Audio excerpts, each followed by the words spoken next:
Oh, yeah. It is playoff time, baby. Wild card weekend is upon us. We are 2 days away from the Seattle Seahawks, San Francisco 49ers rivalry matchup, playoff style.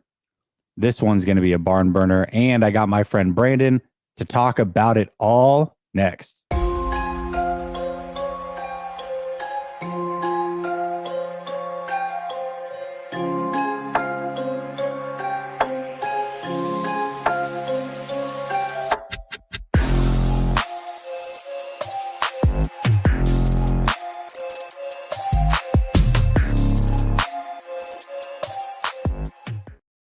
All right. Welcome back to Last Second Sports, where we are giving you our take down to the last second. And here we are behind enemy lines. You see this familiar face.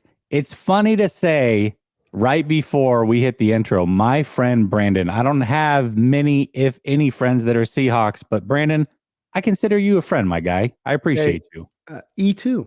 And it's the same as right back at you, man. Like I love intelligent football discussion. Anytime that we've been able to connect up, we've been able to get into that, and that's the depths where I'm most happiest as a football fan. So proud to call you a friend and a bud, man. And appreciate you allowing me to come back in. I know this week right now it's some touchy areas, so I appreciate you being to have me in your house. I know you're even more untrusting than Hawk fans than ever. You're like, "Has he got any knives on him? Did somebody check him for guns? Did you check him? No, okay." Yeah, did you go through the metal detector before you came on the channel? I'm curious. I've got that move. Do you ever see in the movie where the guy's got the gun? He goes, remember the old school movie where they goes past the old school metal detectors and he takes it out of his pocket, walks through and throws it through the one side of the metal detector and catches it on the other side. I did that move on your guy. And look, I don't know. I mean, it's California, you know, you're like with us, you guys get the legalized, you know, things. Yeah, just like, you know, I got through. That's all I'm saying. Well, listen, man, we got to get into it. We got a ton to talk about, and I'm just so curious to figure out what is going in Hawkland, what's happening over there. I know the pulse of 49er fans, but you have been streaming all week, and it's funny because I was in your chat probably, I think it was 2 weeks ago, and at that time we still obviously didn't have a picture of if the Seattle Seahawks would make it, what that was going to look like, and a lot of people would have remembered me when I had commented and they go, "Hey, we want this rematch. We're hunting you guys down." I'm like, "Well, you know, the Lions are there, the Packers, like it's going to be tough for y'all to get in, but you know, we'll take it." And sure enough, here we are. So now that we are finally here, what is the pulse of Hawks fans this week? Like what are you seeing and hearing? How's everybody feeling about this matchup? Well, I think first off, everyone's feeling like it's all gravy, right? Like we're getting a couple extra cherries on top of our sundaes here this particular year in a lot of variety of ways. And so expectation levels is not at a point of where anybody's walking to this thinking that this is a, you know, do or die game for a front office or head coach or for the future of the team or any of that. Everybody feels mighty good about this year, regardless of this outcome. But at the same point in time, yeah, you're absolutely right. I think I told it to you at the last time we were fighting. So I wouldn't be surprised if there's a point down the road. I don't know. Call it a psychic inclination. Call it just a feeling in the wind, whatever you may. But there was a feeling of like, we're going to come back around to facing you guys again. This story's not quite yet done. This book isn't over yet. We haven't closed it up. It may sound, I think, for hearing that from a Niner fan perspective of, oh, so you don't have any respect for the fact that we beat you, you know, beat the brakes off you a couple times and, you know, took it to you and you just think it's not that. It's not that. I'd argue in this one point and along this lines of things, if there can be a point of, rather than it being about, you know, the East Coast people that you'll hear talk about, like how New York people will talk about Philly people or something, right? Where there's just like, they talk about like a different breed of person or something. It's not the way this is looked at. It's looked like there's a lot of respect, I think, from our side of it to the San Francisco organization and what you guys have done. We do consider your most hated rival. We do want to see you guys fail. That's absolute. It doesn't come from a place of anything personal, though. It just comes from if anything, kind of a respectful standpoint, I think, in this. But we do want to take it to you. We do want this matchup. If I got to take my pick of anybody that I'm going to get in this draft, I want you guys. I want to go through you guys right now, step up and go. Maybe you take it to us, maybe, but we'll take our chances. We'll take our chances and let this ride. I like the puncher's chance that we get walking into this game, be what that ever it may. I feel it, and I'm totally open to it. I don't look at it as a sign of disrespect. I look at it as the ultimate sign of respect. Like, hey, if we're going to go through anybody, if we're going to get an upset win, why not against a heated rival? Why not against a division rival? And for the 49ers, I mean, listen, playoffs, Seattle, we owe you some get back now. There was a time where Navarro Bowman was getting popcorn thrown on him when he got injured, and all these crazy things. We don't forget these things as 49er fans. Now, obviously, that game had much higher stakes. It was an NFC championship, and we'll never forget the whole Sherman Crabtree situation. But this one would feel good to get back. So us as Niner fans, it is a hatred thing, but it's also a respect thing. Like, hey, if we can beat Seattle, even though we expect to, it'll feel a lot better than if we had beaten, let's say, the Lions. You know what I mean? This one means a little bit more. I agree with you. That's what I'm saying with it too. I'm glad to hear you guys feel the same way with it. And so it does. I think the way you put it, hate and respect. If you can come with parts of that at this point, we're coming with that. It's like, okay, respect for you, but just internal hatred as well. We wish you all with downfall and you don't get anywhere no more. Yeah, right. Exactly. Respect. Well, let's talk about some disrespect, because I would think this is a topic of discussion amongst Seahawks fans. Mm-hmm. The point spread, 10 points. I mean, I don't care what the matchup is for a playoff game. That's a lot of points to lay. And especially in a game with some weather and all these other things. What are you guys thinking about the point spread? Do you feel like it's disrespectful? Do you feel like it's right where it should be? Have you guys talked about it? What's the conversation there? I mean, it is a little bit. When it comes to Vegas, I don't really look at Vegas and what they do with it, because they're in the business of making money, and they're not going to play. They're not going to play, let's say, the same kind of shenanigans that the media will sometimes play, in the lack of respect given or what they think. And let's not forget here, there's a whole lot of people, and I would include that there's a lot of those in Niner country who were saying the same thing this offseason when Russell Wilson was moved on from, saying, oh, they're dead and buried now. They're gone. This franchise ain't going to be around now, but maybe another 10 years from now, we'll see them. Let's wait on that, shall we?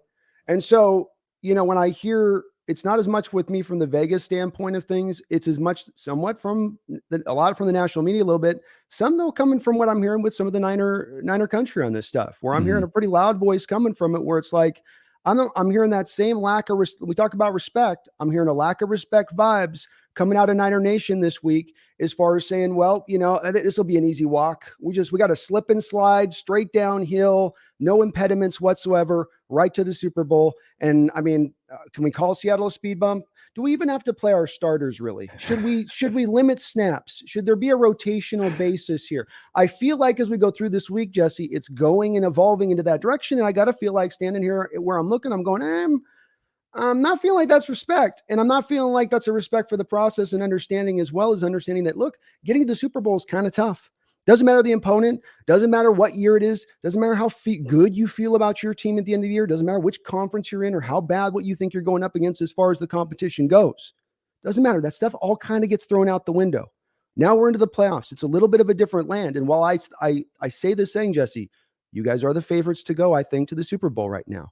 You are, I think, a tougher matchup than any other team right now in this conference that we could be facing right now. So again, the respect is there for my part, but I don't know if some of what I've heard from Niner Nation this week just sounds like you have every right to be proud about your team. You have every right to feel good about your team, but have respect for the process before you and get into those Super Bowls, right? 90 was the last time you guys got there and won. You did get there a couple years ago. I'll give you that. You got there 10 years ago. So you guys are probably used to this a little bit and at least getting there, but it gets harder. It gets harder when the bullets get live, We're not firing blanks. We're not, this ain't regular season time. Now it's for real. So we'll see. That's the part, though, that really stands out to me with it as much as anything. It feels like a little from my side, like, oh, we have no right to be here. Oh, we're just lucky to be here. But okay. Yeah, I mean, I think that's fair. I think what you're hearing is absolutely fair. I think the talk coming from 49er fans going into the last weekend was, okay, Green Bay is probably the team we don't want to play, even though we tend to own them in the playoffs. It's always Aaron Rodgers doesn't have any pressure in this game. And then it's like, well, the Lions offense is super explosive. They're coached really well. And then it was like, hope we get Seattle. And now that it's here, I would agree. I mean, I think that we're very confident, and it might be, to your point and Hung Meow's point, we might be arrogant. We might get upset. And, that's just something that we're going to have to deal with. And I promise you that the arrogance if the 49ers lose, it will come back to bite us because we will hear it all under the sun, and deservedly so. I mean, let's just be real. We would deserve it because I think we are very arrogant about this game. I would agree with that. Well, and I was telling Niner and your Niner folks were being very, for the most part, there's always a couple trolls come in, but last night on our stream, especially a lot of people being really kind coming in there. So props to those guys. But I told them this. I said, look, my predictions on this and what I'm saying is not that we're going to win them, but this whole thing that we're going to lose by 2 touchdowns or 3 touchdowns things, you can throw that to the wind. This is going to be a 1-score game in the fourth quarter. You better believe it. And if I'm wrong about that, I'll eat crow Saturday as I stream through 10 hours of the day, having to listen to it from every single 49er fan entering my chat through that time period. You better believe it, and I won't walk away or shy away from it. But I'm taking receipts. I'm taking receipts this week. I'm taking receipts on all I'm hearing about how easy this matchup is on it. And I've heard a lot. And okay, because get ready what I'm going to have to come. If it is a win, I'm going to be one of those most toxic Seahawks fans. You guys have loaded this up. It could have been just like, hey, respect to you. It'll be a tough matchup. Like 2 fighters. You in UFC, you got the UFC history, right? Yeah. The 2 fighters, and you get one like, we're kind of Nurmagomedov over here, man. You know, we're just like, you're kind of guys are being with the Connor thing, like, oh, we got it. What are you guys going to do? It's like, okay. We're throwing dollies at buses and everything. You yeah. are. Yeah. A little bit. I'm sorry. You're being a little wild with it. And you got a right to be. I'm not saying you don't have a right to be. If you have the season you guys put together, if you do what you did with plenty, you have every right to be. And when you go out and you win the Super Bowl, you get to put one like extra hammer exclamation point onto it with having that kind of swagger getting to that point. But if we get you in the first round, I'm just saying. All is fair in love and war. And Brandon, you're my guy. So if you want to clip up any of my shows this week and replay it if they lose and say, hey, look at the cocky Niner fans, I'll be more than happy to oblige. I won't say it's copyright infringement or anything. We would deserve it. We would deserve it. That's totally fair. Same true with me. I'm sure I was popping off last night when I got into my bag. So if you got something on that, go for it. Go crazy on mine too. Oh, Megan tapping in. I remember when I was on your channel, she had said a story about when she was much, much younger, how she was a 49er fan. It was basically the only team that was on TV where she lived. And, you know, as she got older and kind of got to choose her team, she chose the Seahawks. But she says she is glad she rescinded her 49ers membership, and let's go Seahawks. Megan, shout out to you. You're always great. Go, Megan. What's up? Good to see you in the chat. It's my girl. Gammon says, we're not arrogant. We just forgot how to lose. I rest my case. Gammon. Yes, Your Honor, I rest my case. I don't need any final arguments for the jury. Yeah, listen, Gammon, this clip right there, me reading that and laughing, that's what's going to be thrown on the show. So just be ready for it is all I'm saying. We're both going to be put on 4K. I'm going to have a super dramatic music behind it. I'm just rubbing my hands like, please, Hawks, just give me this one. Give me this one. All right, let's talk a little bit about the game, and I'm curious to know. I know that since we played last a couple weeks ago, that Jordan Brooks is out for the season. That's a big loss for y'all, I believe. You know, you're at least going into the season, I felt like him and Adams were kind of the names that people knew. Quandre Diggs, those were the guys on defense. Like, okay, if these guys can step up and have big seasons, the defense might be all right. Well, you lost Adams early. Quandre Diggs is always Quandre Diggs. Obviously, guys like Woolen have stepped up, but you know, losing a player like that, even if he wasn't playing at his best, still it's a name and a guy that I think would be important to the team. But overall, injury report wise, what is it looking like for the Seahawks? Are you guys banged up? Are you guys healthy outside of that? What are you guys seeing from reports? Well, I think the Jordan Brooks one's one of those. He's one of those tough players in the evaluation of it. And I'd ask you just on the face of it, if I told you about a prospect at the middle linebacker position that you were picking, and I said to you going in the draft, you have a guy that's a really good run stuffing linebacker. I mean, he's rangy, he can fill the hole, he can hit, but he is an absolute catastrophic horror when it comes to coverage. What is the value of that player in a given draft on that basis alone? In general terms. Yeah. I mean, that's probably 4th, 5th round flyer. You say, and this is one of those things where on the night he was drafted, I literally had my notebook of notes, showed it to my stream of I had a 5th round grade on Brooks Mm, because my evaluation on him that night fit true to what he is as a player. And it's not that he isn't a value player, but it's where I got to push back on him necessarily being a good player. Because I think you just did some math there that's very important on this. I have a player that stops the run in this modern age of passing that's good, but it's still a passing league.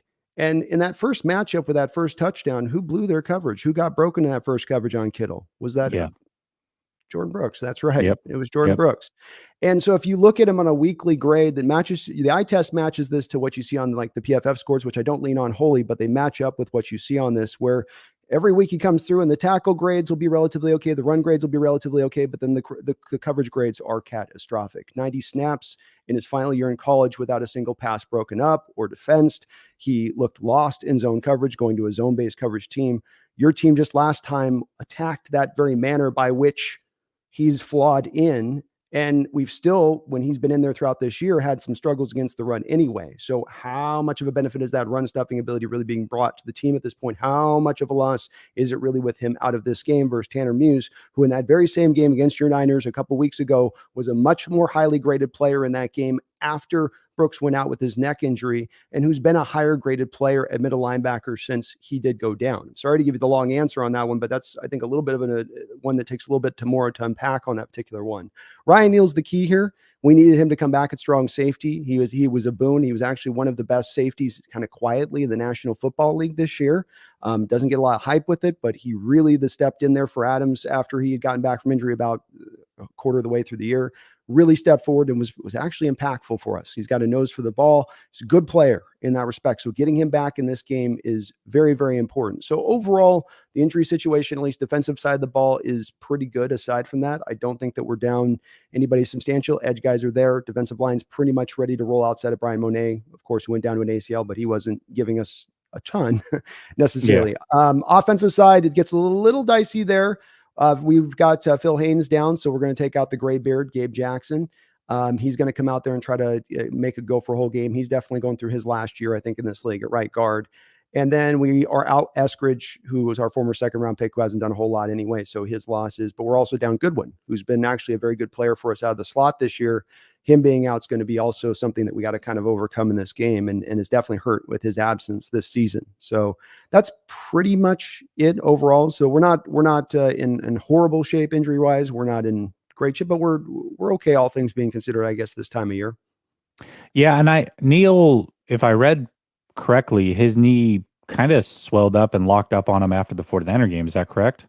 I believe so. I mean, he's been Yeah. dealing with a variety of things, shoulder, knee. So I'm sure with them, they've been trying to just get that stuff to quiet down. And he's a warrior. I mean, the kid's been, he's not a highly drafted kid, comes here, one of those self-made kind of players, but the nose for the ball has been there since day one with him when he's coming off the bench. And it's been surprising. I did not expect him to have this kind of level of impact he did when he came in. I thought we were going to be just holding on for dear life at the strong safety position this year.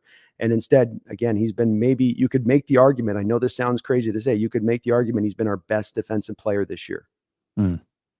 Yeah, that's big. That's really, really big. Did you, I didn't have this on my questions, but your left tackle, his name's slipping my mind right now. Croft. Yeah, Cross. That's right. I don't know if you caught this, but Brett Coleman, who's one of the best content creators in the business, he put together a video on Nick Bosa and talked about how he's defensive player of the year. And he was breaking down the Seahawks film. And he said that Cross has a tell that Bosa picked up on and knew basically what was coming as far as how he was going to defend Bosa or protect his quarterback. I'm curious to see if anybody in Seahawks land had heard about that, if it was ever brought to the attention to anybody, because that sounds like a pretty big deal if that is the case.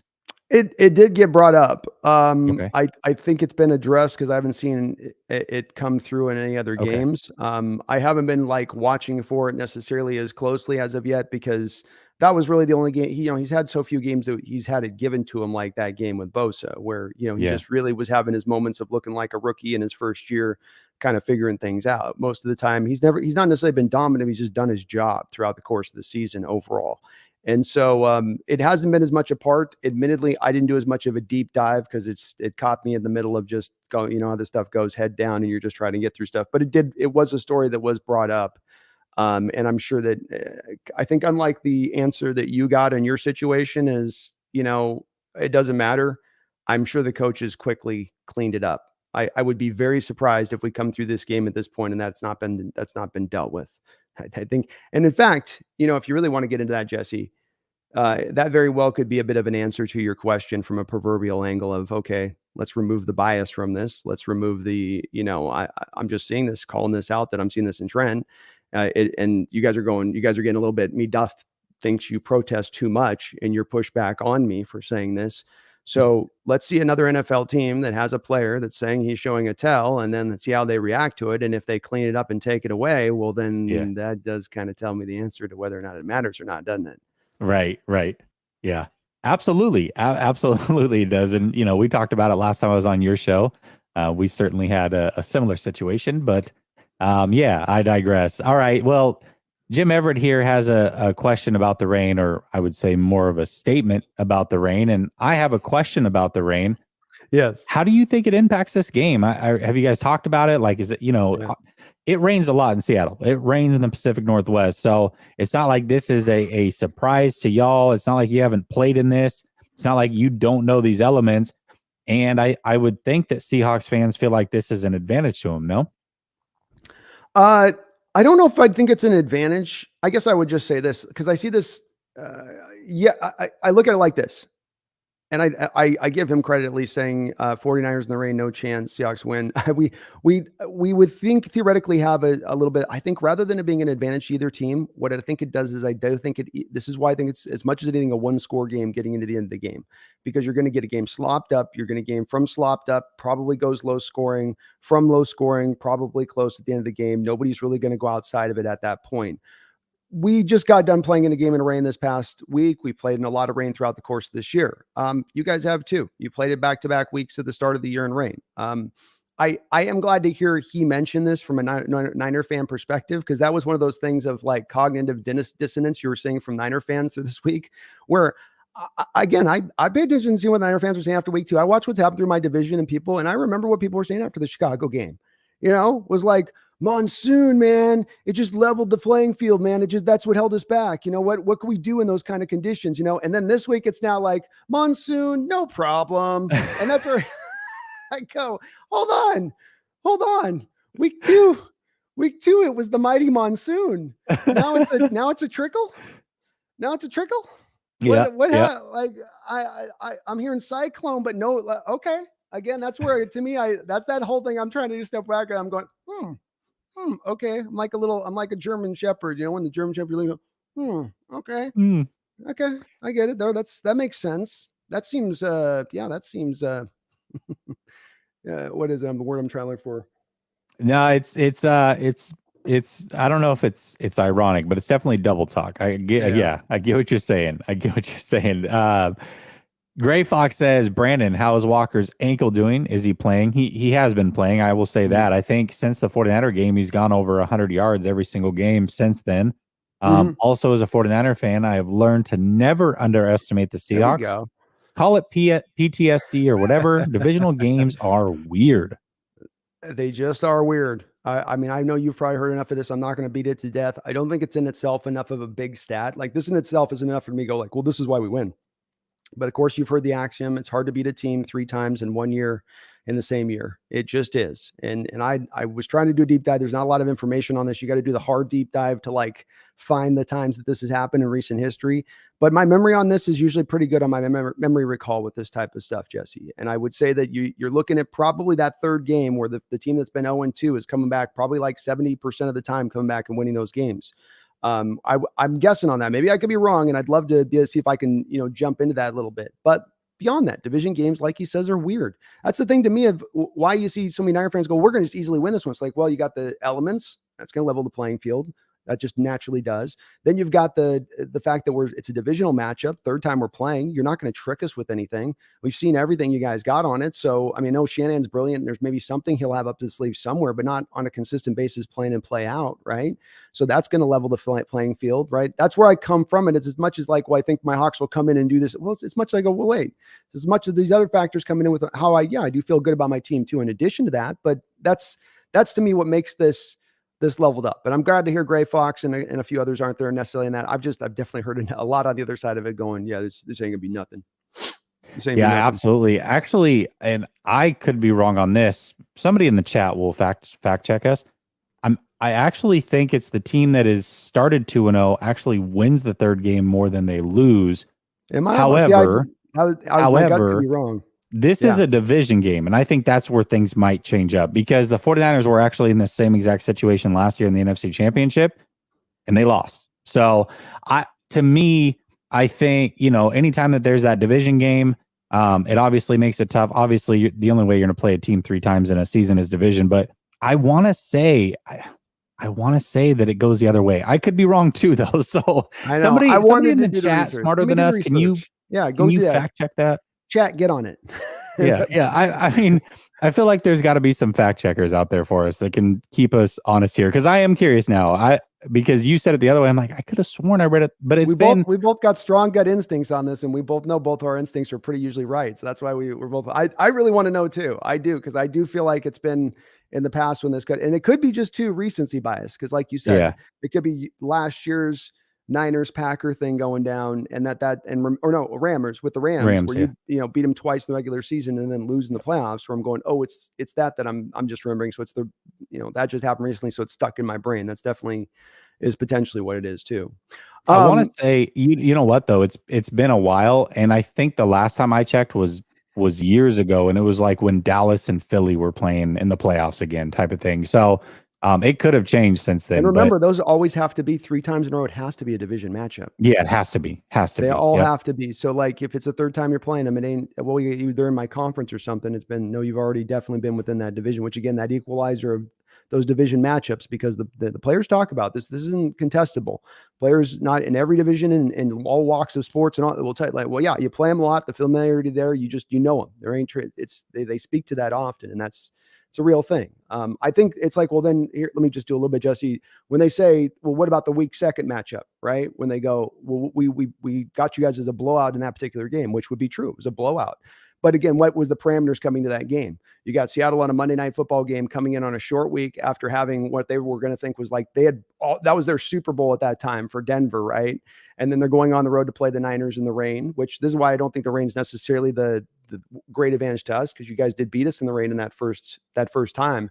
But we also did some wonky things in that game, like have running backs trying to throw down near the goal line, which I don't expect them to probably do, once again. But that's a little bit more of why I don't think that game's going to probably play a little bit more out closer to what the last matchup was, where it's a little bit tighter throughout, because of the fact that we're going to be up for this one. It ain't going to be we just came off what we thought was going to be our biggest win. You guys were, by the way, as well in that game, of course, coming off that Bears loss. So you guys were really amped up to get that win at that time, because everybody was like, is the season going to be done? Is it, did his Lance? You're the Lance talk after it, all that stuff, right? I don't have to tell you. So that's why, again, this is going to be a tight matchup. He asked Walker, by the way. Walker is going to play. I think he's got a foot thing that he's been dealing with. I've heard going way back, which worries me. My big worry with him is the Liz Franck. That's the one that can be devastating to those running backs, especially. So I'm hoping it's not something like that. But the fact that he's playing through it, and doesn't mean to me, I guess, that he's injuring it more. I would hope so. I guess that part's good. But he's phenomenal, dude. That kid's real good, real good. So I just found an article this is 2018. So obviously we know it's happened at least one time since then, but it says since the 1970 merger, 20 teams have had to face a divisional opponent in the playoffs after beating them twice in the regular season. 13 of those teams have won the third matchup, meaning 65% of the teams that were 2-0. I had it wrong. I had it opposite. Actually won. You were right. Jesse got me on this one. Oh, here it is. So it's happened. It's actually happened 3 times since. So 14-9 is the record. So in favor of the team that swept in the race. So it's, closed up a little bit, but it's not what I thought it was, though. That's far off what I thought with it. So sweeping team gets. So now we're definitely winning. Now it's like you got a 55% chance of winning. The nerds have spoken.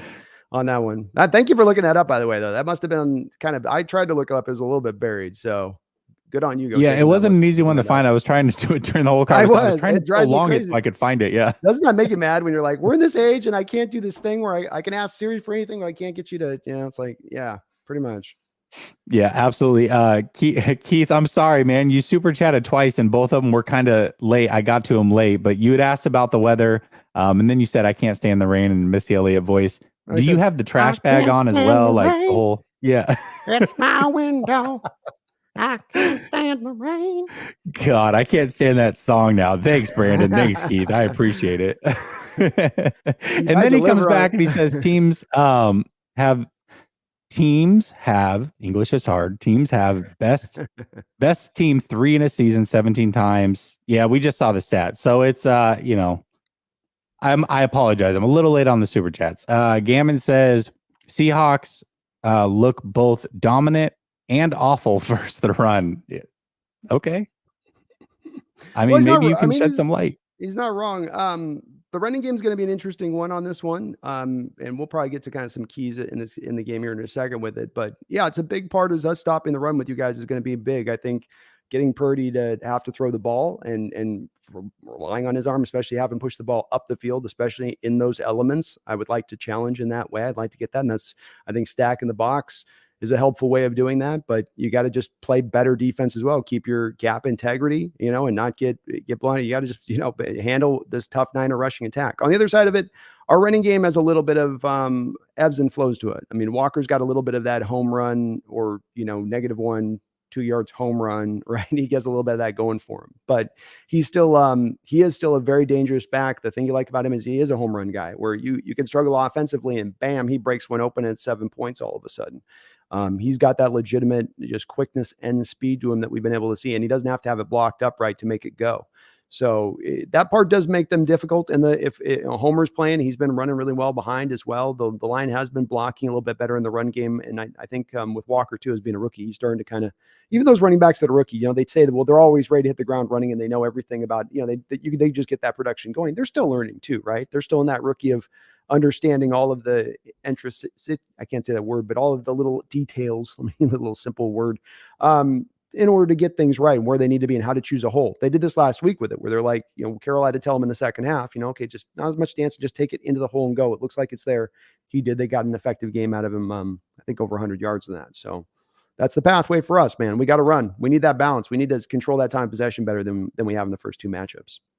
Yeah, absolutely. Hey, Chris Hansen, chill out a little bit. Okay. I love your work. I love your work and catching predators. You do a good job there, but take it easy on Megan. I know she's a Seahawks fan, but she's very, very nice. All right. Very, very nice. So yeah, Megan's chat, cool. Listen, the one rule I have about the chat is challenge the argument, not the person. So keep it respectful, y'all. Keep it respectful. Well said. Let me make sure I didn't miss anything here. I thought I saw one. Hang in there, Megan. Hang in there. Yeah. It's like a 12-round fight, Megan. It's going to be one of these weeks, Meg. She's not used to this guy. It's not used to it. It gets a little deeper with this right now, Meg. It's just going to be, we're going to be losing maybe a finger or toe or two here in this. We got to strap it in. Absolutely. Ominous says Essie, because apparently he thinks I don't have a jump shot. He just left the J off my name. The team that is 2-0 against another team, if they played the third time at home, they are 12. Okay. See, you guys, listen, you guys are coming through. You guys are coming through. We got the answer, but y'all are coming through for sure. I appreciate y'all. I was wrong.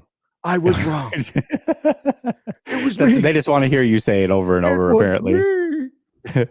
Actually, this was a topic I had for a little bit later, but I'm going to skip it up because you just talked about it. You just mentioned his name. I'm going to call him the boogeyman because you mentioned his name. But Brock Purdy, what is the overall thoughts from Seahawks fans? Do they think it's like, hey, it's a glass slipper type thing, he's going to turn into a pumpkin? Do they really respect his game? Like, how are they feeling about Brock Purdy? I haven't really gotten a lot of a feel for it. For where people's real opinion seems to stand on it overall with him for the most part. I think that if you were to really boil it down, they feel like this gives us more of an opportunity to beat you with first being Garoppolo in there. I think if that's what you're looking at as far as like distilled down to kind of a bottom line, they'd say if this was Garoppolo in this game, we'd be more, I would feel less of a chance of winning. I think that I can speak a little bit personally where I think on this, which is that I've had a developing opinion here more and more that this overinflation of the quarterback value has reached a point where it's kind of gone overspill, and that really that you can get solid enough play around good working parts that you don't always have to have the prime guy back there to do it, or the guy that can make all the throws, or the guy that's essentially there to carry the team, or a high volume passing attack. I think certainly Shanahan and the organization you're in there with bringing Garoppolo in the first place was acknowledging that, even though they did pay him to the contract and stuff, it wasn't to go out there and look for that guy that was the essence, so to speak. Now they end up diving back to Trey Lance, of course. They kind of flip-flopped on that one a little bit. But Purdy does, to me, show you, like Geno Smith on our side of this, Jesse, right? Where it's a guy coming in that everybody's got 39th rated value court, but give him a couple of receivers on the outside. Give him some tight ends. Give him some decent play on the offensive line. Give him some running backs that are dynamic. Oh, looks functional. Looks decent. Yeah.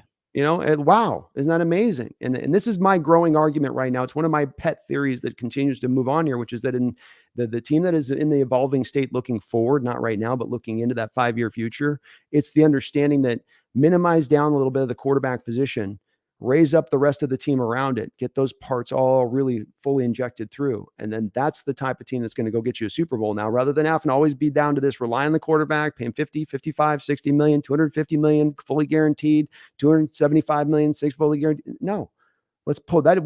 There needs to be like a rubber band slap going back the opposite way from that. It's due. And I think Purdy's a little bit of the symptom of that. And now, does that mean that I think he's going to be the next Tom Brady, like you 49er fans are saying, Jesse?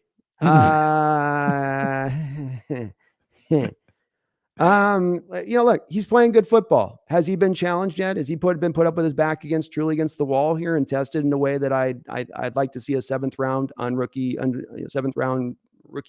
quarterback tested? No, I don't think he has. Would I like to see my Seahawks stack the box this week and put him under pressure a high amount of the time on their way to stopping the run? You absolutely better believe it. I do. I think that would be the perfect way to go. Last time you guys played us, he started out 11 for 11. He did. And then what happened? Seahawks for the first time, and this is something that's drove me crazy about my defense. Seahawks for the first time brought a blitz up there.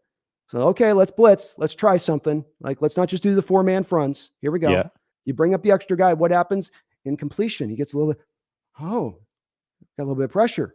Oh, that kind of worked. Next play, what do? Stacked box, right? Don't bring a blitz. Drop back out into coverage. What happens with him? Blitz. Oh, wait, it's not a blitz. Oh, look, you confused a rookie who couldn't tell whether it was a blitz or not. This sometimes doesn't have to be overthought too much, right? It's a rookie. This is why I say Bill Belichick's had the kind of history that he's had. He hasn't really overthought it all that much. It comes down to, I'm already a guy that likes to blitz. I'll be willing to blitz. I'm going to really like to blitz up against your rookie quarterback, and I'm going to take them apart piece by piece over the course of a day. And that's what we've got to do this upcoming week with Purdy. And I think it's not out of line to say that that's absolutely feasibly possible with the guy that is a 7th round guy that's going to have, look, I watched the last game. He's got some arm limitations, man. In pushing the ball up the football field, it ain't there. He can be accurate on the short stuff. He can be accurate on the move. He can move well. It's not to say he's without skill. But if you're talking about him being able to throw a 9 route, 45, 50 yards up the field on a dime, I'd like to see it. I'd like to see that in the rain. I'd like to see that tested in the rain. Yeah, I think that's fair. I think, there's questions out there about Brock, and 49er fans.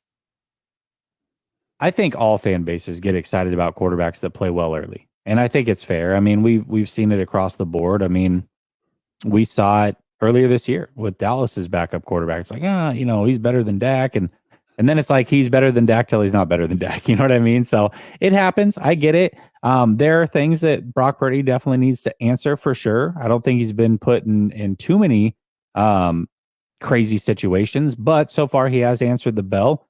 And I think, of course, I think a lot of it is he could be a product of the weapons around him to a certain extent, but a lot like Geno, and you and I had the conversation last time. We'll talk about it here again in a minute, but all you can do is play with who you're playing with and get the ball in the right places. And he's certainly done a good job of that.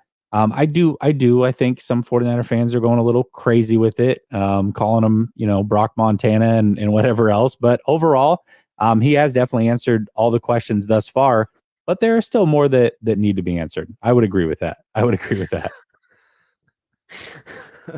Sorry, I hadn't heard that one. That one caught me off guard. Yeah, I like, and I don't want to take away from the fact that he has played well. He has done definitely. He's definitely played way better than I would have expected for the position. So I don't want to sound like he hasn't just been like, well, he's just been dog water and he's got like they keep clean his bowls basically. No, Yeah. he's good. He's been really really good. I know I'm going to hit you right with this one. I'm going to probably trigger some of the Niner fans out there with this one, but I would say if you have a healthy Trey Lance going up against the same recent competition that Brock Purdy has gone up against, I think he would probably outperform Brock Purdy with all the working stuff he has around him. That's as long, of course, as Shanahan wasn't calling power quarterback runs up the middle, of course. Okay. So that's my belief on it. I could be wrong. Yeah. I don't have any dog in that particular Lance Purdy fight, but that's, if there's a way that I can maybe kind of illustrate my point, that's what I would say to you is that if, I understand that there's people who are really on Purdy over Garoppolo. Well, this is doing all the stuff that Garoppolo couldn't do. He's hitting our tight ends and Garoppolo couldn't hit Kittle and he's actually working Kittle. And okay, yes, he's doing fine. But Garoppolo would be, and I'm not a big Garoppolo guy, man. I'm not a big like, yay, Garoppolo, but I do think Garoppolo in this kind of matchup would be even more. I think he'd be more dangerous for us on this, and probably even more Lance with it too. So I like what he's doing, man. But I do think I don't think he's the long-term answer for you guys. I still think that you'd be silly to move off of Lance at this point. It's not his fault. The head coach is calling power runs up the middle on a quarterback. That's silly. That's dumb. That's going to get your quarterback injured. It was the Seahawks fan that said it. I know he's got the same belief as me, but I didn't pay him to say it. I promise. That's his own opinion. All right, it's his own opinion. Folks, why run a quarterback on a power run up the middle? I mean, running backs tell you that's where they take all the hits they can't see coming. It's not the Exorcist. They don't have their head on a swivel. Yeah. Where's it at? Where's the linebacker?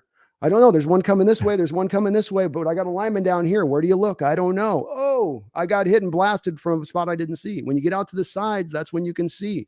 When you guys ran Kaepernick, did you run Kaepernick? You guys used him like a running back against us in the 2013 conference championship game. Mm-hmm. And you go back and watch that game, folks.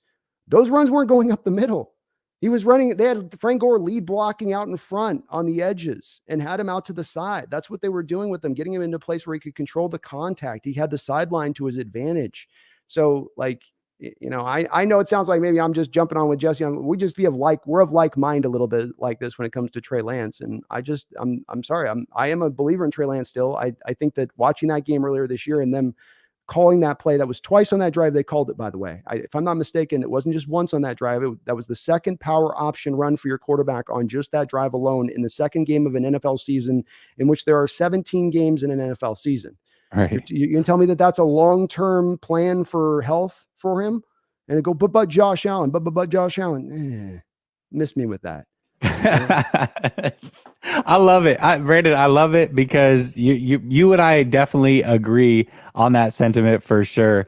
Rome, I do want to be clear. You can definitely talk a little trash. Have some fun in the chat. Y'all can talk a little trash. Just don't make it like about teams. Don't be personal. That's all I'm asking. You know what I mean? Like, you can say, hey, the Seahawks suck or 49ers suck or whatever, have some fun with it for sure. Just don't be going directly at people. Like, you don't know who these people are. You know what I mean? That's all I'm saying. So, but definitely have fun. Talk a little ish. There's nothing wrong with that. I definitely do it myself.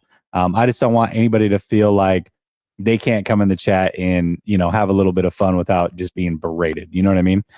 Dan says, what's the worst turnover margin the Niners can have and still beat the Seahawks? Brandon, you tell me, what is that turnover margin? How many, like, let's say you guys turn it over 2 less times than the 49ers. Would you say that Seahawks win that game? No, I think that I had 9. I thought a lot about this, actually. I know some people do keys to the game and they just kind of absently put keys to the game on this. I had 9 keys to this game. I don't think that you have to tick all of them, but you probably got to tick about 7 of them to get the win in this game. And that's actually a little bit of an acknowledgement of the respect of how tough this Niner team is to play, because most of the time, if I play a team, I'm going to have 2 or 3 main things: stop the run the ball, we're good. Limit the deep ball, we're good. This is a game that's a little bit more different of that from my standpoint. And there's some very, I think, specific things that you got to do along the trek to win this game. Time of possession, Yeah, we've got to keep it, not win it, but keep it even. The first matchup, you absolutely demolished us 2-1. The second one, you still had us by a good 6 minutes. We got to even that up. Our defense wore down in both of those two matchups. So you got to just nip that in the bud. I do think, yes, the turnover margin, we got to win. I don't think we got to win it by a lot. We got to win it. In addition to my other things that I would say on my list that you got to do as far as keys go. So that's a part that's got to be a key. But in itself, unless you go, I guess 4-0 if you want an answer, because I probably should not just stand the event. If we go 4-0 on the turnover margin, we're probably winning the football game. But Yeah, even I would going, say so. Even 3-0, you probably do. But that's why I think that there's more to this than just one key, because again, it's a little bit of indicative of understanding this is a tougher matchup that we're playing at than just simply it being an even Steven matchup where a couple of things need to break right in our direction of things. Yeah, if you go 3-0 and don't get any points, then what really happened other than you delayed something that the 49ers are doing? You know what I mean? So it's like you got to get the turnovers, then you got to score too, So 100%. And that's so I think there's a couple of things here with it. That would be one of them though. That's a very important stat. Don't get me wrong. Absolutely. Swift Dog 49ers says, what better way to start the playoffs than an amazing division game? Thank you, football gods. Keep crushing it, gentlemen. Let's go 49ers. Thank you so much, Swift Dog. You're right. I mean, this is fun, man. This is a lot of fun. And I gotta be honest with you, Brandon, going into this week and as I've been kind of navigating through the week, early in the week, the excitement wasn't quite there for me. It didn't feel like it was playoff time already. It had happened so fast. The season ended, a little bit of disappointment there.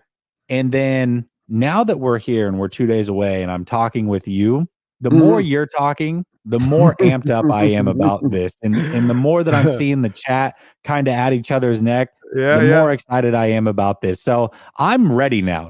I am ready. So I'm looking forward to it. The chat did to me yesterday, Jesse. I got turned on yesterday. I was the same way. I was Monday morning. I was like, good stream last week. Here we go. Tuesday. Yesterday in the chat was like Niner fans like and then I was like, all right, it's on. Okay. Oh, we don't got it. And then hearing this stuff. The other thing is hearing through Monday, Tuesday from the pundits, not just the Niner fans, also the national pundits with, talking about us too with it, where you go, okay. And then it is the Niners. And we did want, like I told you, we have a lot of us in the fans that we're looking at you going, we want another chance. This feels like unfinished, to quote Marshawn Lynch, I got some unfinished business. That's what this felt like to us. A little bit of unfinished business at play. So good. Yes. We want you hyped up. We want you best punch. We don't want you guys taking us lightly. Let's go. Head to head, strong as it gets.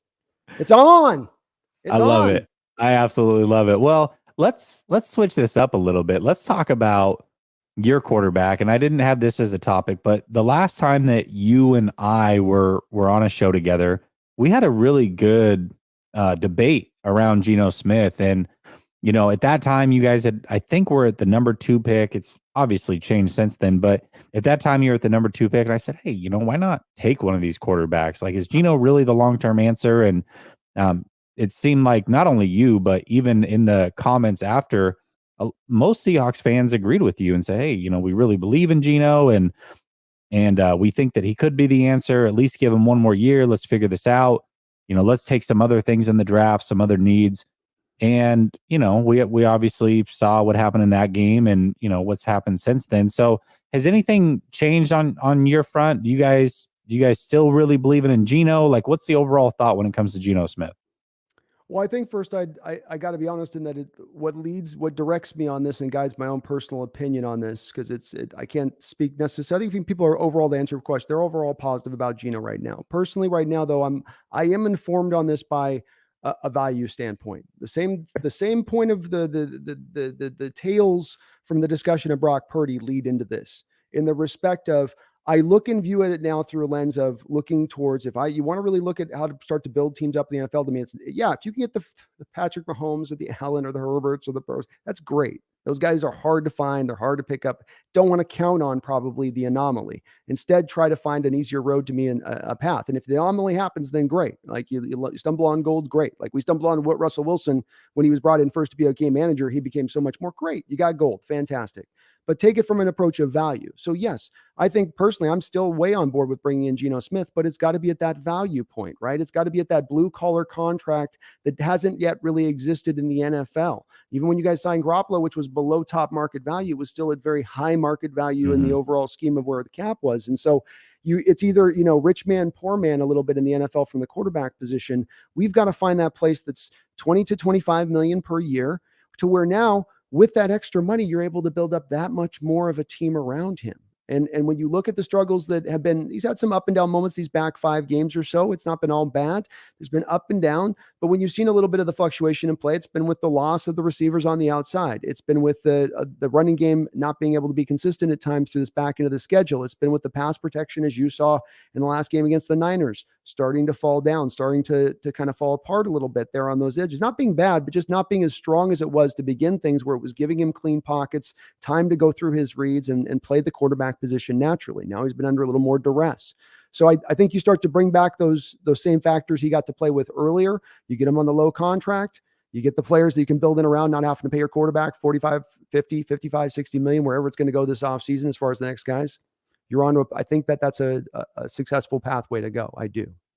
Yeah, keep it inexpensive, a guy that you can trust, a guy that most likely, not most likely, but does need some weapons around him to fully be successful. And I can agree with that. I definitely can get with that. I mean, obviously things have changed since we talked the last time, because now you're not the number 2 pick. The likelihood of one of those 2 quarterbacks even falling to you, the whole conversation has completely changed. I was just curious to see like what the conversation was around Geno. I think that's fair. I think that's definitely a fair take to have with Geno Smith. I think people do have, he has their support overall, and this game's not going to change it one way or another. So no, I think there'll be some emotional Hawk fans out there that go, either he's amazing or this is why we got to let him go. Most people have their kind of the opinion set. So I think there are also those same people that have that support, though, aren't as married to it as like, oh, this has to be all Geno or nothing too. Whereas if they wanted to go with a quarterback with the number 5 and say, okay, that's where we're picking. And I do think, though, the problem with that, as you just said as well, is I really firmly believe at this point, 3 quarterbacks are going in the top 5 picks. And that's before we pick 3 in the top 4. Sorry. Yeah. There will be 3 quarterbacks, in my opinion, that go in the top 4. At least 2 right now we know of need it. And it just takes one team to trade out at that point of the other 2 for a team that needs a quarterback or loves one of these quarterbacks. So I really, that's one of my hot takes that I'd feel real good about. I just about lay money on that. To be honest with you, there will be 3 quarterbacks taken in the top 4 picks. How upset would you be if the Seahawks went and made a major trade with the Bears, who we assume aren't taking a quarterback, although I don't think there's anything saying that they can't. But let's assume they trade out of that position. They're willing to go to number 5. Obviously, you'd have to give up 5 and some other assets. How would you feel about that?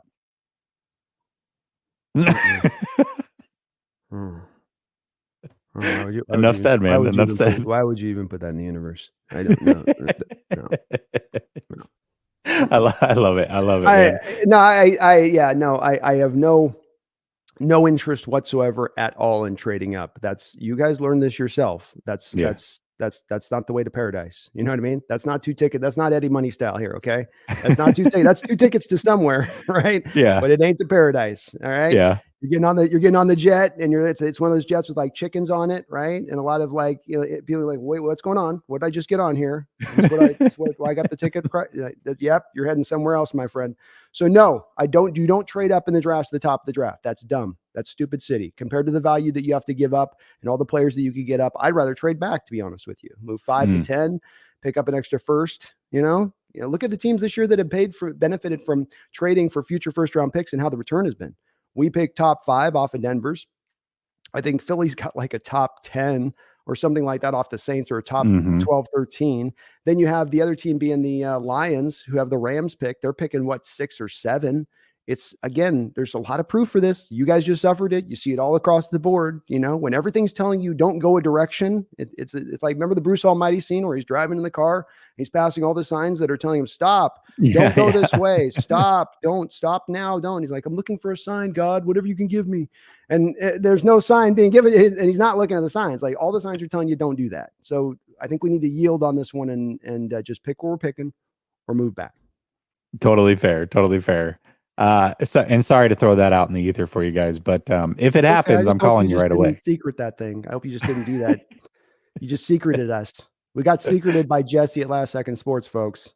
You're welcome. You're very welcome for that, Seahawks fans. If that's what I can give you on the way out, then I'm I blaming definitely you will if it give it to you. happens. I hadn't Yeah. heard anybody even saying that, and now you did. I'm blaming you if it happens. Let's And talk about DK Metcalf a little bit because DK Metcalf is an absolute beast, but in the 2 games against the 49ers, he only has 90 total yards and 0 touchdowns. Mhm. Do you think that he has to have a big game in order for you to win, or at least a better game than what he's been having? And what needs to change in order for him to play better? Are you guys gonna keep rolling your 2 high coverages his way? You gonna keep giving him double teams within this?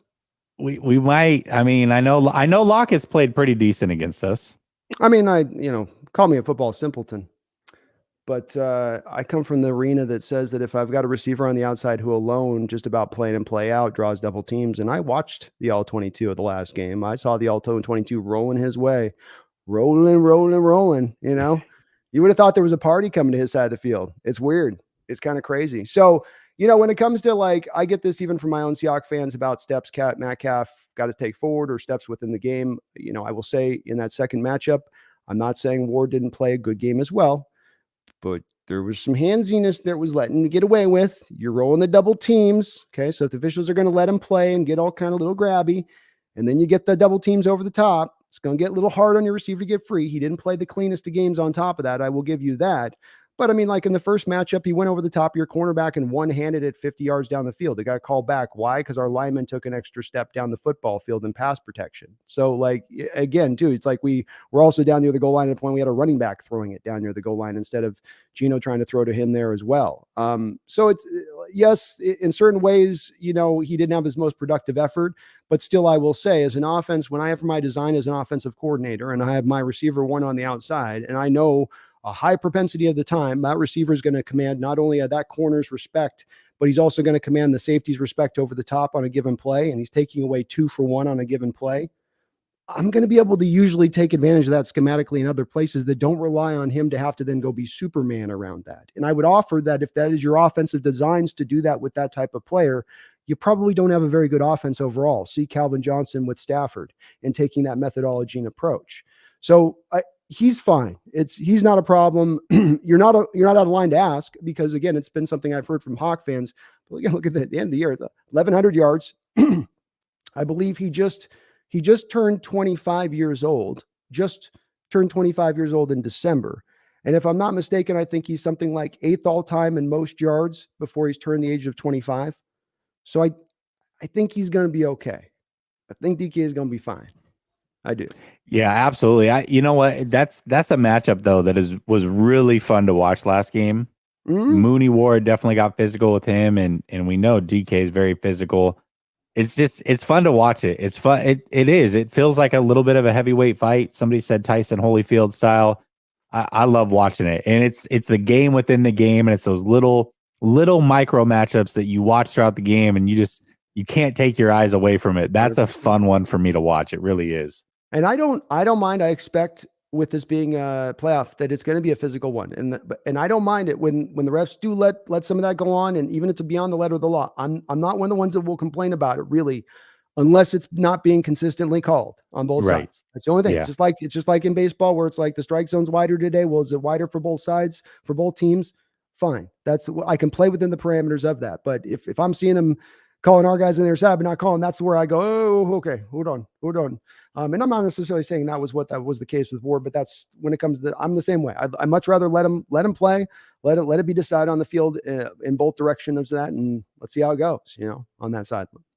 Absolutely. And another big player for you guys, and somebody talked about him earlier or brought him up, but I want to talk about Kenneth Walker as well, because early in the season, obviously he wasn't the guy. And I believe he only got like 4 carries against the 49ers in week 2. And then the last game, it was his first game coming off injury, and he got his 12 carries for the 16 total. But, since that game, he really has been, it's not just like he's getting the yards, but he's getting a lot of carries. I mean, we're talking 25, 28, 29 carries.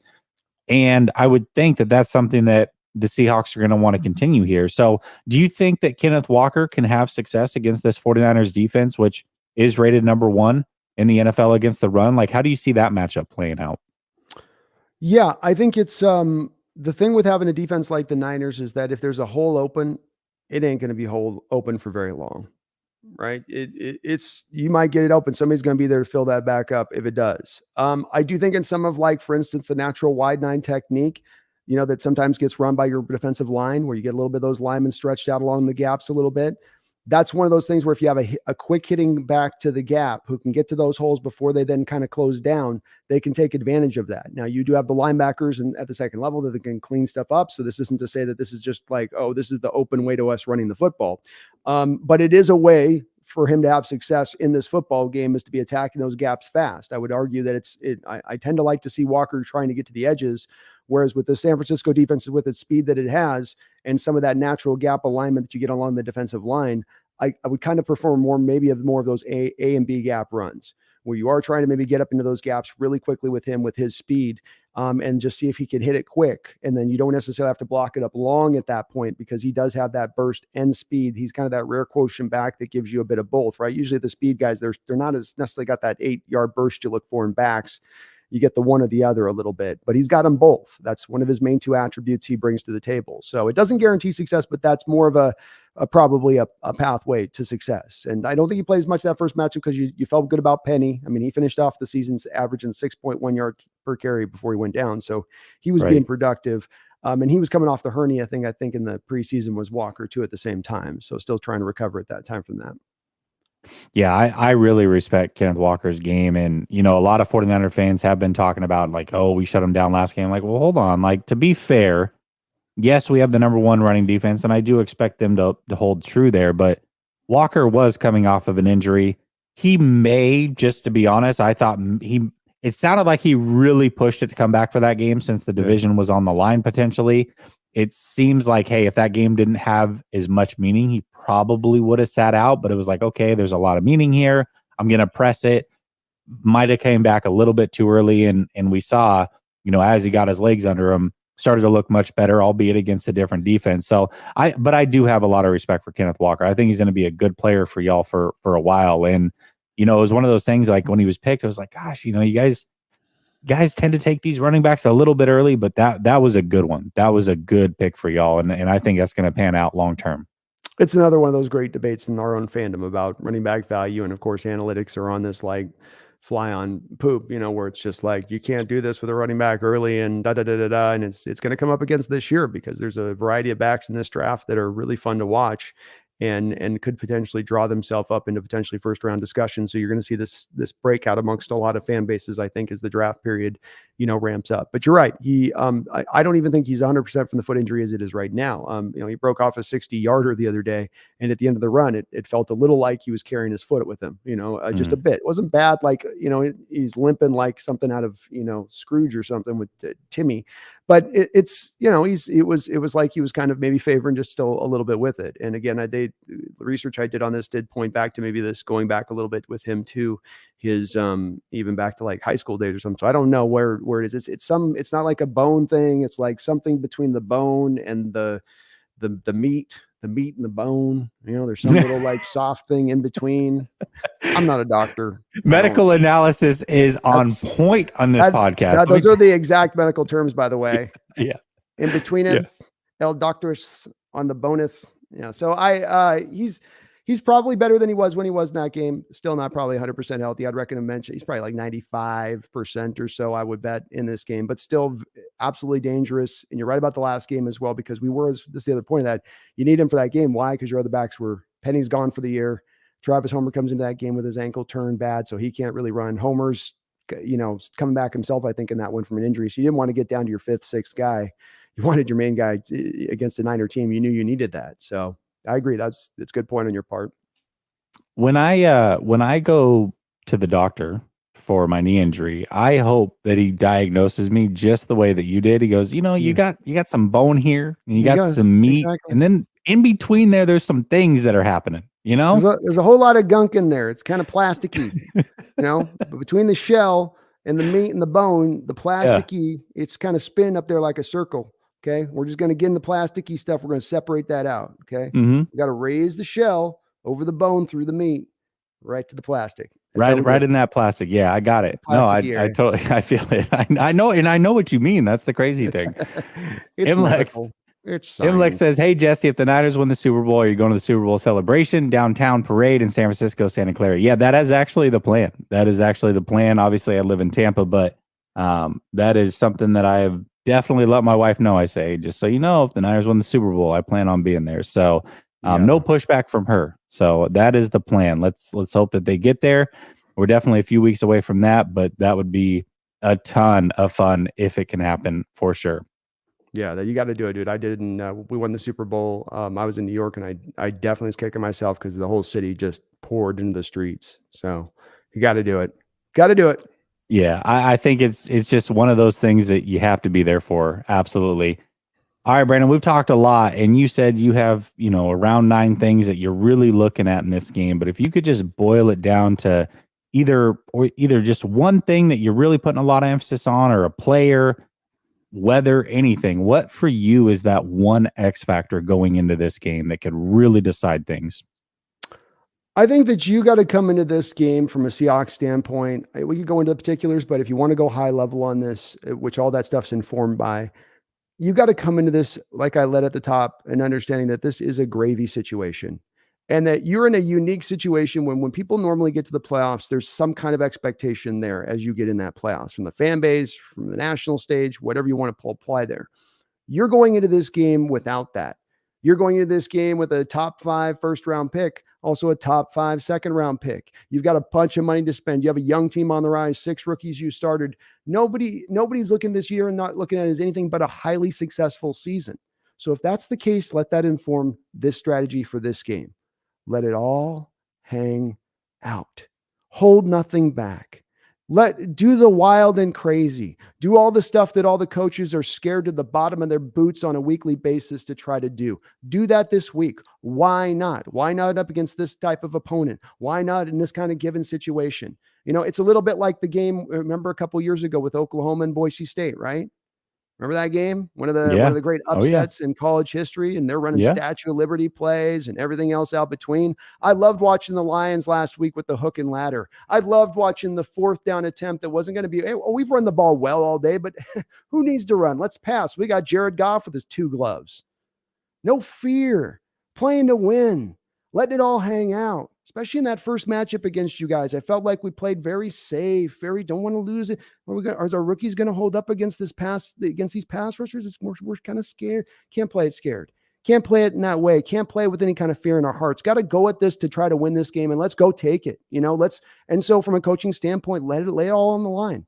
Walk into this game and go, hey, leave nothing on the shelf. Let it all out there and play with a freedom and a sense of freedom of understanding we could get our doors blown off in this game, and it won't mean jack diddly squat come Monday morning. Ain't nobody care. Seahawks fandom will be looking brightly to that top 5 pick in the future that's on the way. But if you can pull it off by pulling out all the stops, why not take that approach? So above anything else, trick plays, go for a 4th down, right? Don't play it safe. Play it free. Go for it like that. That's why I think those Lions won that game on Packers. That coaching staff had instilled to them, we're going in to win this, and we're going to show you we're in here to win this with our play calling, with how we're guiding and directing you. I'd love to see the same thing from my team this week and Coach Carroll. It's funny you say that, because I was talking earlier with some friends on Twitter and the Twitter Spaces, and that's something that I said too. Is I just feel like the Seahawks are going to come in and do some extra things, try to get a little bit tricky. Somebody had brought it up on my show, like a fake punt type situation. Yeah, absolutely. I think if Seattle and San Francisco just line up, the 49ers, I mean, I don't think this is any secret. They're the more talented team. And in order to win, you're going to have to do something a little bit special. And I think that the Seahawks are definitely going to have some tricks up their sleeve. Depending on down situation, we might see some interesting things happen, a la Lions versus the Packers, hook and ladder style. I think that those things are going to be expected. And I hope that the 49ers are ready for them as they can be, knowing that that's probably going to come their way. Try not to get too caught off guard, flea flickers, whatever it's going to be. There's going to be some craziness that happens in this game. And I think that's what makes it interesting and fun, because you're probably going to see the 49ers be a little bit more conservative from that aspect. You're probably not going to see a lot of crazy trick plays. I think you're going to get that from the Seahawks, and I think that's going to be a lot of fun to watch, and it definitely could turn this game upside down, at least for a moment, throughout the 4 quarters. So I'm curious to see when that happens and if it works. You got the pressure, to your point, that there is a little pressure here towards the Niners here than it is us. Yeah. Like the Oh, pressure yeah. is not on us. I mean, if you lose, it's like, you'll know how this will be. It'll be like you're walking people off cliffs. And now the Lance Purdy debate gets hot. And then, well, no, you got the Garoppolo people coming back into the room. Like, wait, no, we didn't get far in the playoffs. What about me? Oh, I'm still here. Yep. It would get a little bit, not fun. And that's that pressure. There's no not fun part for us on the end of this result. There isn't. Everything's going forward, full steam ahead with this boat, regardless of what happens in this game. So that does make us, it makes us dangerous a little bit, Jesse. It's that, beware of that cornered animal, wild animal corner. You might have yourself a net, but it may not be a big enough net. Like Jaws, you should have brought a bigger boat. Yeah, absolutely. And you're right. I mean, that's exactly what's going to happen. If somehow the 49ers lose this, you're going to have the fan base split 3 different directions, and it's going to get wild. A lot of finger pointing is going to happen. The Kyle Shanahan, craziness is going to come back. I mean, there's a lot of things that could go bad. And that's one thing I said, for Shanahan, I don't think it's a must win a Super Bowl, but there's 2 things that can't happen from a Shanahan-led team in this playoffs. It's you can't lose round 1, and you can't blow another 10-point lead. As long as you don't have either of those things happen, you're okay. Especially now that it's the high. If it had been the Packers, if Rodgers comes in and he beats Shanahan, I mean, there's going to be more of a contingent, I think, in the Niner fan base that goes, well, okay, it's Rodgers coming in here and doing this, I mean, it's then. But if it's Seattle with us this year coming in and doing, oh Lordy. Yeah, the pitchforks will be out for Shanahan, and that's tough. That's rough, especially if it's like it was with the Bears game, man, where it was like where the conditions are just insane, and it's just like, I mean, how are they even playing? Why are they even playing a football game on this day? Like one of those kind of games where you're just like, really? Like, I mean, how they can't even walk on the field right now, much less get up to a trot. What are they going to do here? That's football. And that's the X factor too. I mean, the weather could change things in either direction. It does. Been looking at it very closely. It looks like the rain should taper off around 11 a.m. So depending on when they pull that tarp, the field could be in good condition. Definitely, it looks like it's going to rain throughout, but it's going to be more of like a light drizzle. So hopefully it stays that way. I think for both teams. Me too. I just want to see a game, right? And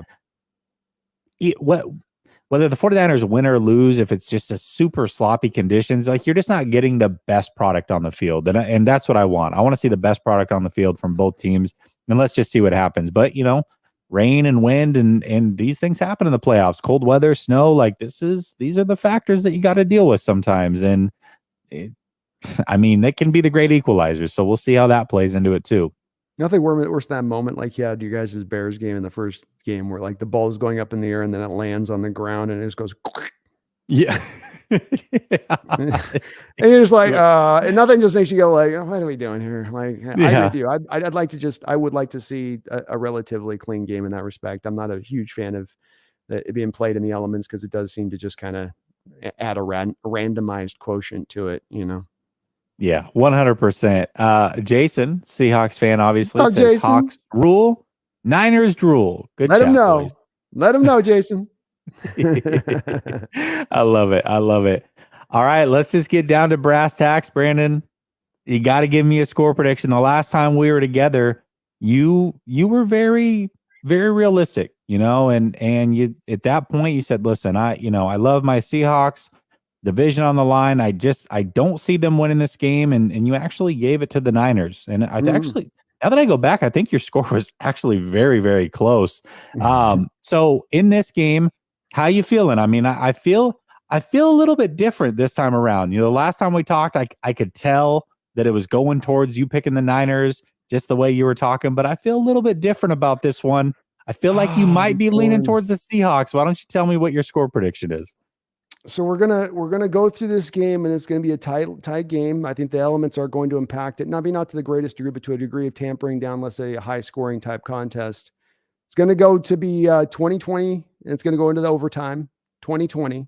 Oh, I like this. So we're getting bonus ball, And then it's going to come down to a turnover, but I just can't. It's like I can see the picture in my mind, but I can't see who's the person getting the turnover and returning it back for a touchdown. It's not actually the offense scores in overtime. It's a defender actually gets it on one of the teams and takes it back for a final score to close it out in dramatic fashion. But I usually can see the image, it's like it's kind of fuzzy right now, It's Is like it Dre Greenlaw or Fred Warner possibly? Or I'm seeing some red, I'm seeing some blue, some rain, and a football, and somebody running clear. They're running in the open field clear. I can see like this, but I just can't.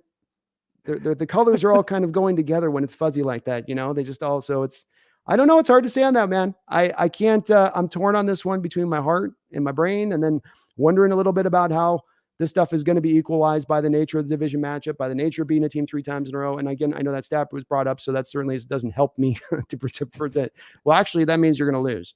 But with the weather it is and where this team is, and again, just the thought process of the team coming in has got this a lot to lose here. I don't know, man. I'm having a hard time giving you a score prediction on this one. I am. I do think that it really could go into overtime. I do think it's a 1-score game at the end of this. What the hell? I'll give my Hawks a win here. 23-20. We pull it out with the all-pro Jason Myers kicking a kick at the end of the game. I like it. I like it. This is what I wanted. Go. I wanted you to pick the Seahawks. I think it makes it a little bit more fun for sure. Yeah. And I'll tell you what, if it goes to overtime, Brandon, I'm gonna text you and be like, man, I don't know how you did this, but this is crazy, absolutely crazy. You know what? I am in agreement with you that the rain and just the playoff atmosphere, 2 teams that know each other, I could see it being a little bit lower scoring. The 49ers have really been putting up a lot of points lately, but the last time they played Seattle, they only got to 21, if I remember correctly. So, why not? You had some rain, you had some wind. I could see it being similar to that. I actually think we're going to have a very similar score. I'm going to go 23-13 Niners. But if it's a 10-point spread, which is interesting because normally you get 10.5 or 9.5, it's at 10 points, or it was. I would take the Seahawks in the points. I mean, 10 points for either team's a lot. I do think the Niners can win by 10. I just don't think they win by 11. Which makes it interesting. So I would take the 49ers. But if I was betting, I would take the Seahawks in the points just because 10's a lot to give up. It really, really is. Even though I do think the 49ers win by 10, I wouldn't bet that way. I'm not that confident in it, but I am confident in the Niners win. I do think that they move on here and face, either the Vikings or the Giants. And, like I said, not quite as sweet as the NFC Championship where you guys got us back in the day, but a little bit of revenge headed your way. Much deserved, Seahawks fans. And it'll feel even sweeter if you get to the Super Bowl and win it too, because you got to have that be a part of the process. That's true. So that's true. It will in retrospect on that feel even probably on somewhat of an equivalency level and we got to slay those who did us dirty back in the day, Spock style, cold dish, revenge, all that. Oh yeah, absolutely. Kenny G says, tell your boy bad news. Hawks getting smacked 37-20. 37. You think we're putting up 37 in the weather? Oh, man. Oh, I've been hearing it, Kenny. I've been hearing it all week. Don't you worry, buddy. I've been hearing it all week loud and clear. You know who else has been hearing out there? It's out there in Renton. They've been hearing that loud and clear too. I wonder what it could do for a mentality of an NFL football team being told nationally and by the opponent's fan base over and over again that they don't even belong on the field, that they don't even belong in competition with them. You can't even say their name in the same name as you speak the Niners. I wonder what possible reaction that could drive. I wonder what bulletin board like material could be brought about. I don't know. I just ponder these kind of things, Jesse. Megan says 27-24 Hawks. Actually, go, Megan. I do got to ask you about this because I think everybody's really talking about this way too much, and I don't want to necessarily talk about what Pete Carroll fully said, where he's like, oh, unfortunately it's the Niners, because I think he's definitely playing a little bit coy there. But I do want to talk about the video that came out with, Pete Carroll on the scooter, and you got Gino doing the gritty. I would say the Seahawks looked very, very loose in practice this week. They really are coming into this game like, who cares? Like, If we lose, we lose. We're expected to lose. I really think Seattle, not only Pete Carroll, but the team is taking on that persona of like, whatever. Like, it is what it is. We're coming in loose. And I do find that interesting. And I think, the Niners are confident as well, but the Seahawks seem very, very loose coming into this game. It's just not your typical, like I said, only teams get in the playoffs. A coach is trying to keep his job, and he just did enough to get through, and now he's got to get this one more win to hold my job, or variety of, or you got places like Shannon where it's like it's not Super Bowl or bust, baby. Super Bowl or bust, baby. That's what it is, Shanahan. Anything short of you getting us to the Super Bowl right now this year, I'm telling you that seat's getting hot. And then you got other ones that it's all these guys in a variety of positions, absent your Andy Reids, your Carroll types that are just. They're comfortable and they're cozy. And so, yes, I think that there is a different kind of mindset. I think your Niners have done everything that you would want your team to do to lay the championship groundwork for the season. You can hear Bosa talking about it, and the team is bought in. The team's not out. God, guys, sounds like going out partying, right? You get that point where you get that point. Okay, no one out doing any stuff. Everybody's going home, going to bed, getting your 8 hours of sleep. Everybody's waking up, living, breathing ball. That's all you're doing, and I think you guys are there with it. But there is that also that just make sure you're on point, make sure everything's going. We've got to get this done. Get it done. And then there's we just lose, baby. We just free and easy over here. Like, what's going to happen? What are you going to do? Okay, let's go. And I do think there is that mentality of play. Now, does it equal out to a win? I don't know. But does it, I think, help to keep us in this game this week? You better believe it. Do I think that you guys are going to come 37-20 on us? No, I don't. No, I don't. Not at all. Yeah, I think 37 is a lot of points. A lot of points. Jet Black, I think I might have missed this one, said Ward has proven himself to be a shutdown corner. I don't know if I know I read it to myself, but I don't remember if I read it out loud. Either way, I agree. He certainly has. And there was a super chat here down low. Peyton, go ahead and I don't know what happened to it. I don't see it anywhere. Go ahead and type your question or your comment now. Put it in all capital letters, and I'll pull it up, brother. I apologize. I did not mean to miss it.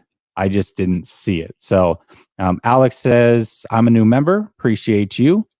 Kenny G says, Jesse over here being nice. Stop it, Jesse. Stop it. Hey, listen, I'm respectful. I'm definitely respectful. Jesse and me we're the content creators in the bar room, and the brawl's happening all around us. The bottles are flying past our face, and we're just sort of like, he's handing me a bottle, I'm handing, we're just sort of taking a drink and sort of taking it all in. That's all that's going on. That's exactly it. It's like the anchor brawl on Anchorman. There's a lot of chaos going around, but we're just calm. We're calm over here. Trident flying past our face, like, was that a trident? Yeah. Yeah. Twisted Cloud says Niners would have been on a bye. Top two teams. Yeah, it would have. I mean, old format for sure. Listen, the seventh team is a money grab by the NFL. We know what it is, but they're not on a bye. They're not. Although, us 49er fans seem to think that it could be a bye situation, the way we're talking. So I hear it. I feel it.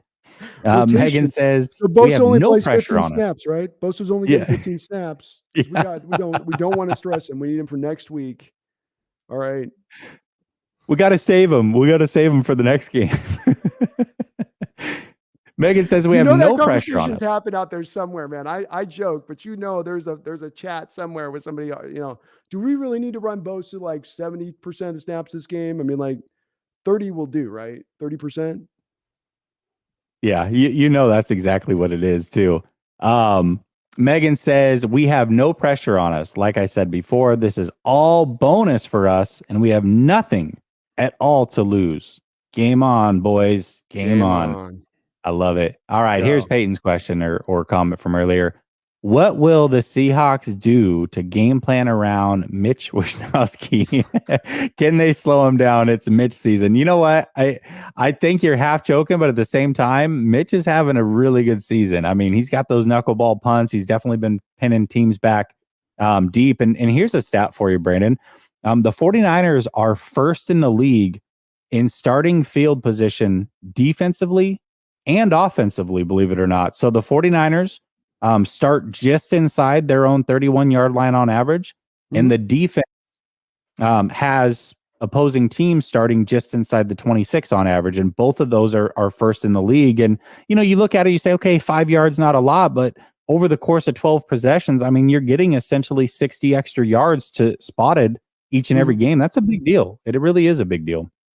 It is a big deal. I think it's a bit of a what you get is kind of the happy sort of fallout from you have the best defense in the league, and then you have an offense that's built to move the chains. And so that does mean that offense, they're getting that ball at the 31, but they're going to get up to the 50 with a couple first downs, even in a worst case scenario of getting stopped. That's why we adopted this very same offense of a West Coast offense. That's the designs of it, to give you more of the chain moving consistency. It might not always get you the points or the explosive points, but it will give you the chain consistency. And if you're consistent enough, you'll get the points because you'll move those drives, up the football field. I think it also, within your point, I think what your main thing was trying to say is that you have a great special teams unit on top of that. And indeed you do.